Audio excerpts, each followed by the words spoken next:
அண்ணா எவ்வளோண்ணா? 500 ஆச்சுமா. இந்த ஒரு நிமிஷம்ண்ணா. அண்ணா நடையில இருந்து வாங்காதீங்க, உள்ள வாங்க. என்னம்மா ஆள் டல்லா இருக்கீங்களே, என்னவா? என்னன்னா பண்றது, வீட்டுக்காரால தானா பிரச்சனையே. எப்ப பார்த்தாலும் சிடு சிடு சிடுன்னுட்டே இருக்காரு.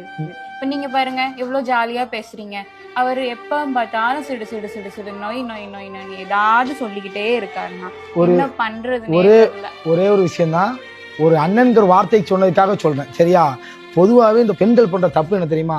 நம்ம வீட்டு ஆண்கள், நம்ம வீட்டுக்காரன் நம்மள்ட்ட அன்பா பேசலையே, சிடு சிடுன்னு உழுதானே அப்படின்னு நினைச்சு நினைச்சிருங்க. இப்போ ஒரு வார்த்தை சொன்னீங்க, நீங்க எவ்வளவு அழகா பேசுறீங்கன்னா அப்படின்னு சொல்லிட்டு, இக்கரைக்கு அக்கறை பச்சையா தான் தெரியும். ஏன் வீட்டுக்காரிட்ட போய் கேட்டாதான் ஏன் மண்டவாளம் என்னன்னு தெரியும்.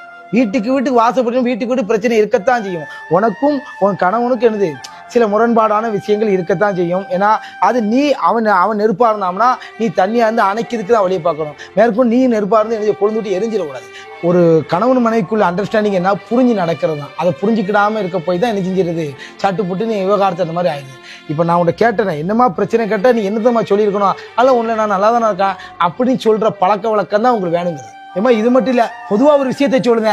சமூக வலைதளத்தில் இன்ஸ்டாகிராம்லேயோ ஃபேஸ்புக்லேயோ இல்லை வாட்ஸ்அப்லேயோ ஏதாவது ஒன்று ஆறுதல் தேடுதுங்க பேரில் இங்கே உள்ள பிரச்சனையை கணவன்ட்டு உள்ள பிரச்சனை வெளியே கொண்டு திணிக்க அங்கே ஒருத்தன் வருவான், ஆறுதல் படுத்துற மாதிரி வருவான். 90% ஆண்கள் பெண்களை எந்த நோக்கத்துக்காக பார்ப்பாங்க நான் சொல்லி புரிய வைக்க வேண்டிய அவசியம் கிடையாது.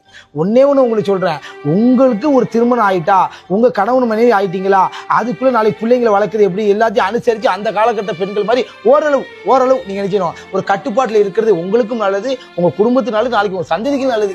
நீங்கள் வெளியே கொண்டு போய் மனசை எவனோ ஒருத்தர் நல்ல விதமாக பேசுகிறேன்னு சொல்லி உங்கள் மனசை வெளியே கொண்டு கொடுக்க நினைப்பியா, ஆனால் அவன் இச்சைக்காக தான் வருவான். சரியா? இவ்வளவு சொல்றீங்களேண்ணா, நீங்க நல்லவங்களா கெட்டவங்களா? சந்தர்ப்பம் சூழ்நிலை அமையாத வரைக்கும் நானும் யோக்கியம் தான். வரட்டுமா? ஆனா நான் கெட்டவன் தான்.